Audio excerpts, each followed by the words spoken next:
Good afternoon, my Liptions. I heard it through the grapevine. You guys want to go fast? Well, this is going to be the fastest that you could possibly hope to go. I mean, like stupidly overkill. I mean, like makes Nag Dream Machine look like a chump change box, okay?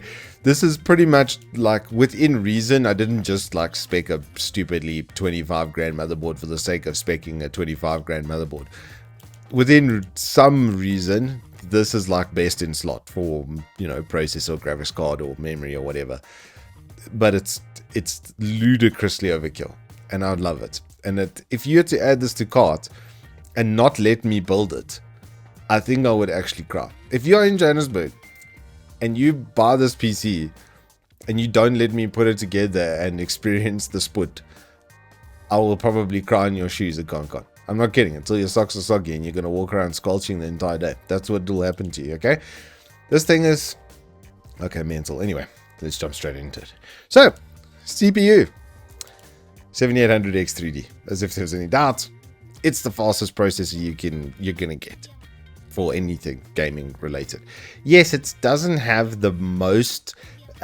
you know, multi-threading performance, but with the graphics card we're going to spec, that's really not an issue.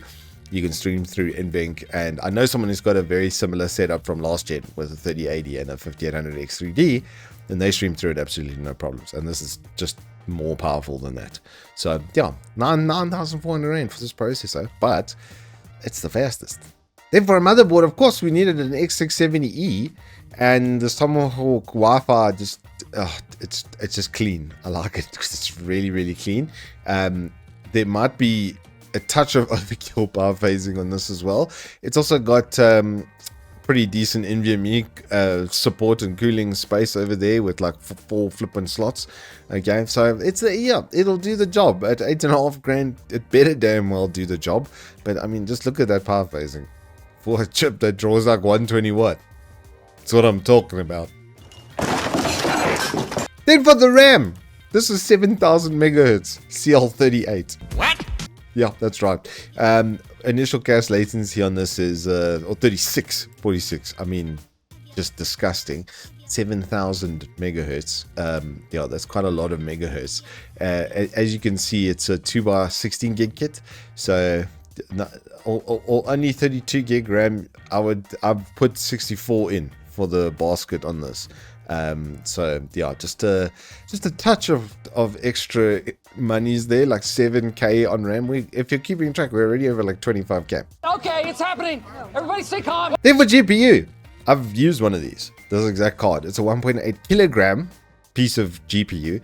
It's got that funny new connector, which does kind of suck a little bit, to be honest, but it's big. And it's hilariously fat, and it does run very, very well. And I did get insane performance and scores from this on the 13600K setup. So we got to put in a 4080. The reason I didn't go for 4090 is if you consider cost per frame rate, it's way in the premium segment.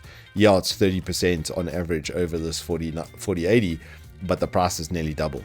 You're going to look at like 43k compared to 27. So no, not quite double, but you get it. You get the point. The scale on that is not great. But in the premium segment, 4080s is still the king just because of NVMe and all of that, you know, graphics card processing. AMD, as they are catching up with it, they'll probably feature with the 7900 XTX, which I think is probably better bang for buck. But if you're going to do gaming and streaming, then it becomes a no-brainer on the 4080. Then to power this ludicrous monster, this is actually kind of cheap for what it is. I've got to be honest. One thing, Cooler Master just kicks ass with this. 1200 watts platinum PSU with a 7-year warranty. Some other brands give 10, but I mean 7 years is an age of man in PC, and these things generally last a little bit quite a bit longer than that. I've got the V1000, and this is just more. I mean, this is a 140mm fan, and it like disappears inside of this massive power supply. I dig it. It's a 135mm. Okay, sue me for 5 mils, man. What did he say? Disgusting. What's that for 3 grand? This is actually like the bargain of the build. Then for storage, what would we do with our two 4TB NVMe's, 2 of them, because you gotta have one for OS and another one for your games, bro. You can't be running your OS and your games off one Gen 4. What do you think this is? You gotta have dual NVMe, because if you're gonna go fast, then it means that you wait for no one. That's why you have dual NVMe. Nice.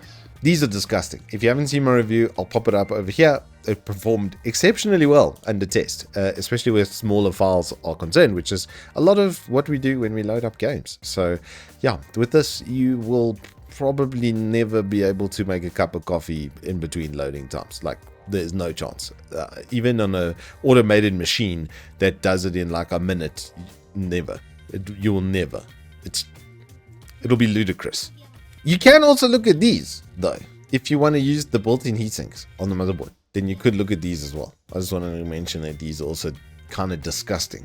This 990 Pro and the Furies are the fastest NVMe's I've ever tested.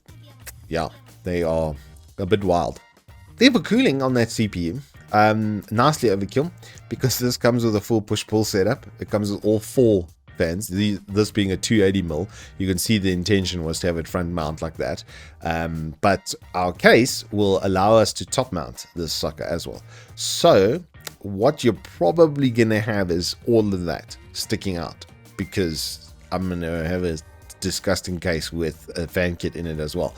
But I bought one of these in a 360mm profile for a friend of mine, and yeah, let's just say the kit and the performance of it is like insanely good. It's a EK, man. They took one of their cheap D5 pumps and put it into an AIO, so you're getting like one of the best pumps you can get. They've put in pretty good fans as well, but the fact that it comes with 4 fans means that, yeah, you've got full push pull on that radiator, so those fans will be at like 500 RPM, especially on a 7800 X3D that doesn't produce any heat. We lag. Then for the case, I had to pick the one with the most space for 140mm fans, because I would do completely just 140mm fans, like throughout the case, because more surface area, less RPM, less noise. It's basic physics. So this comes with 2 140s up front and a 140 at the back, but they don't have the greatest CFM in the history of man. But that's not really why we're buying this case. It's not for the included fans. We're buying it for the case. I mean, look at the size of that. Okay, that's where E80X. I think E80X ends on that line over there. I don't even know what that is for. Like some E80X. Okay. E. But if you put a GPU in there, I mean, the 4080 is only going to come out to about there, like kind of thing. It's not going to really extend much past that. So, yeah. You could have just a touch space, and you might notice how far down the mounting point is for the motherboard, so that space up top will fit our EK block. But this sucker can take up to 18 hard drives. Okay? If you wanted to turn it into a storage server at the same time, then you'd be able to do that. But this is really the example here. Look at how much space is inside of this case over there. It's amazing. Like, this is a full GPU, a PSU shroud. Like, don't forget, that's a PSU's in there, dude. Look how much space there is between the top and the motherboard with just a single set of fans. So you can do the full push pull. But now, like I said, the ones that come with it, they're okay. They're not amazing, but what we're gonna do is put in a set of Aspect 14s. These are just considerably better, and they're actually kind of cheap for a 3-fan pack for $669. I must say, these are very, very well priced, especially with a 2-year warranty and with a very good bearing and airflow and motor and all the rest of it. They are pretty damn good bang for buck. 12 seconds later. And coming back to the case, the reason that I want that 3-fan pack is to fill up the front over here, because on this particular build, as you can see, it's got space for 4 120s or 3 140s. So you can have full 3 140s on the intake. So imagine there's Aspect 140s up front. You've got push-pull on the top over here, and then you just leave the standard extraction fan over there at the back. You've got 2 spares as well that will basically be left over. But what cooling bottleneck? What cooling issue would you be referring to?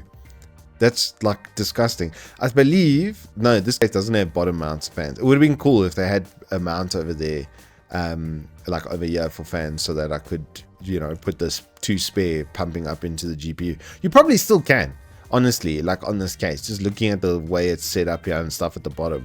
I bet that you could. So you could probably take the 2 out of the front and mount them on top over here, pumping upwards into the GPU. And then you're just going to get like even more cooling and more airflow and more. And then we go to the final card, which, as you can see over here, is a casual 69,000. Yes, that worked out exactly as I intended, hilariously. Actually, it didn't, because we won 2 of these, like I said. And did it add 2 of the RAM? No, it only added 1. So let me update that as well. Here we go. You're looking at 82,000 Rand for this machine. But you will go fast. I mean, this is ludicrous, guys. I don't think you understand like how insane this machine would be. This would be, you know, we talk about future proofing. People try to talk about future proofing. The processor will probably last 45 years in the current climate, like before it gets really old and like noticeably slower than other examples. The motherboard is super overkill. The RAM is like super overkill. The graphics card is nicely overkill. I actually say this is probably the most reasonably, hilariously, the 4080 is like, and the power supply is like one of the most reasonably spec things. The storage is super overkill as well. 9K for 4 TB. I mean, it's funny, but it's really fast. These are really good. This thing is also amazing actually for the money, even though it's just under 4K. You get a lot of value with it. And this, I gotta say, the fractals are very well priced considering what you get. You can see how much dimensioning and stuff, and I'm very impressed with the fan kit price. But yeah, with that sort of setup, with only 140mm fans operating in your machine, you'd have like some of the quietest operation humanly possible. But this thing would make, like, it will make other PCs cry when you put it down on the table next to them, because like just the graphics card has more power than most computers, these like gaming PCs and stuff these days. So, and the graphics card costs us more than most gaming PCs these days. But hey, if your name is Zassi and you just want to be a clown, then this is right up your alley. Right. And then, my friends, is the best in slot build. If you wanted to go to the absolute maximum overkill, these are genuinely some of the best components I've ever tested. I've used basically everything here except for the fractal stuff. Hopefully, I do have a fractal case which is coming out for review later this week. But already having taken it out of the box and stuff, yes, their build quality is absolutely fantastic. And I've actually just removed some of their fans from my build because they just didn't match. That was the only reason. They actually had better performance than the matched ones.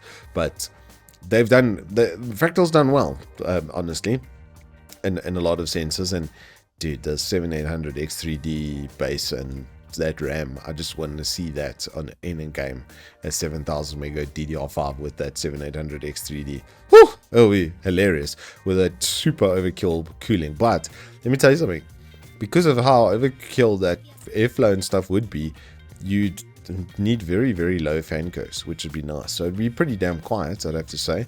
It would look absolutely fantastic as well in that case. There's a lot of space in there. You could look at doing an open loop at some point in there as well. It's intended for that space. You could see by the pump and stuff at the front. So it gives you some flexibility. But this would be the ultra premium variant. Now, if you actually wanted to build something like this, what I would suggest you do is keep the motherboard and the CPU. I wouldn't say you actually need more than 1000 watt power supply. Look, that 1200 watt is very well priced at 3K. I got to be honest with you, it is probably one of the better price components in here. The water cooling as well, very good. Your overly expensive stuff is going to come down to your GPU, where 4070 Ti is better than a 3090 these days, and you can save like 7-8 grand by going for that instead of the 4080. And then you can save some money obviously on storage, which is just a little bit overkill. But I would love to see an ultra premium build in the fractal with the 140mm fan kits, just to get an understanding of the noise factor. I think it will be considerably better than 120s because more surface area, more airflow, less RPM required to achieve the same sort of airflow. So that's where my thinking is always with that. And I've always preferred a 280mm radiator because of that, because you don't need as much fan curve in order to get that cooling performance out. So anyway, guys, that was a fun one. I don't think we'll be doing. I don't think I'll go to that level ever again. I think we'll cut it off at 50k. We'll give us a budget of 50k next time, and we'll see what we can get done for that amount of money. Anywho, I hope you have enjoyed this little bit of hilarity. If you have, please do hit us up with a like and subscribe, and I'll see you on the flip side.